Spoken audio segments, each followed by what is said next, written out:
I did my mandatory army service as a paratrooper, and the truth is, I quite enjoyed it. That's me with my girlfriends after the first parachuting. And that's me in a military position on the Lebanese border. You can tell I loved it. When the First Lebanon War started, in 1982, I'm a 24-year-old medical student and a combat medic, so they put me in a medical battalion. I'm excited, finally my first war. At the border crossing, we receive a briefing. The Israeli army reached the outskirts of Beirut and is preparing to enter it.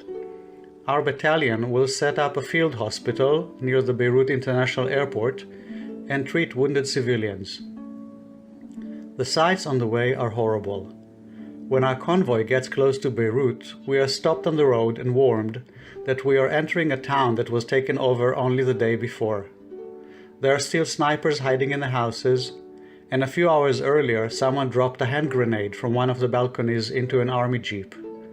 We are instructed to turn off the safety on our guns and not to hesitate shooting at any suspicious movement from windows or balconies. We drive through the narrow main road, with balconies hanging over our heads. I sit in the back of an open command car, my finger on the trigger, pointing my gun barrel at the windows and balconies above. I'm scared to death. After we safely pass through the town, I start shaking all over.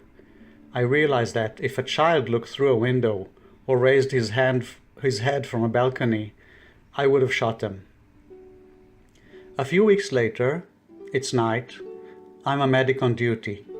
Around midnight, several bursts of gunfire from the main road, a few hundred yards from us.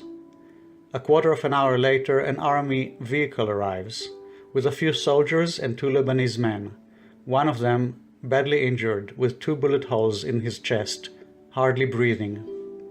I wake up the surgical team and try to resuscitate him, but his lungs are full of blood, and before the surgery room is ready, he stops breathing. Everybody goes back to sleep.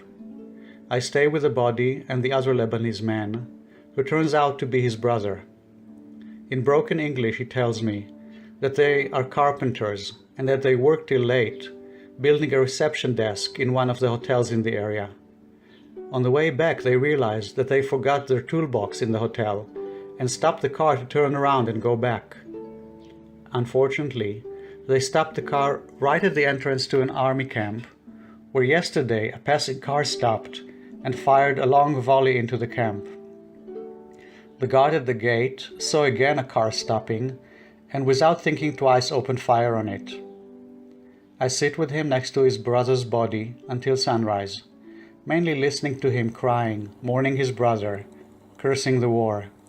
He keeps asking me, "What will I say to our parents? What will I say to our parents?" After the war is over and we are discharged, I take a vow never to touch a weapon again. I'm not a pacifist because I think that some wars are justified and someone should be willing to fight them. But it's clear to me that in a war, innocent civilians are injured and killed, and I'm not willing to take part in that. 3 years after the war, I go to a movie called The Burmese Harp at the Tel Aviv Cinematheque. The movie is about a Japanese regiment in Burma at the end of the World War II, which, as the war ends, surrenders to the British forces and starts a long journey to a POW camp, from which they will go by boat back to Japan.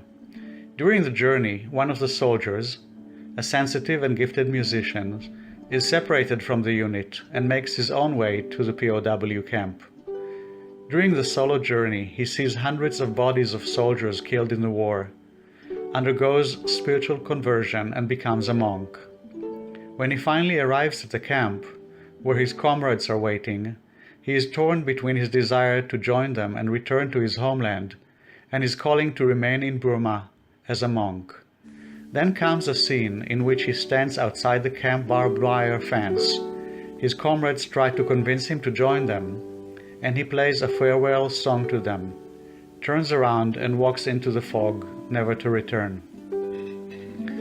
When the soldier monk starts playing his farewell song to his friends, I am flooded with the pain of the war, the difficult decision not to touch a weapon again, the aloneness. I start weeping and cannot stop for a long time.